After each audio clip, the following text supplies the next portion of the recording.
السلام علیکم ورحمۃ اللہ وبرکاتہ۔ یہ سامنے جو سفید بلڈنگ ہے یہ نبی کریم علیہ الصلوۃ والسلام کا مولد شریف آپ کی پیدائش مبارک کی جگہ ہے، اور اوپر جو پہاڑ ہے اسے جبل ابو القبیس کہتے ہیں، اور شق قمر کا واقعہ بھی یہیں پیش آیا تھا۔ جو سامنے دو کھڑکی ہیں اوپر، مشہور یہ ہے کہ اس جگہ پہ آپ تھے کہ چاند کے دو ٹکڑے کرنے کا واقعہ پیش آیا تھا، اور وہ سامنے جہاں اللہ اکبر ہے اس کے نیچے جو مینار نظر آ رہا ہے وہ صفا ہے، اور یہ سارا سائی کی جگہ ہے، یہ مروہ ہے، اور جہاں بیت الخلاء ہیں اس وقت سنا ہے کہ ابو جہل یہاں رہتا تھا۔ یہ مکہ مکرمہ کی وادی ہے، یہ صفا مروہ وہی ہے جہاں حضرت ہاجرہ رضی اللہ تعالی عنہ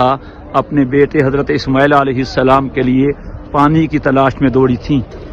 یہ 7 چکر لگائے تھے، اللہ کو چکر اتنے پسند آئے کہ ہر حاجی اور ہر عمرہ کرنے والے کے لیے اس کو لازمی قرار دیا ہے، اور فرمایا ان الصفا والمروہ من شعائر اللہ۔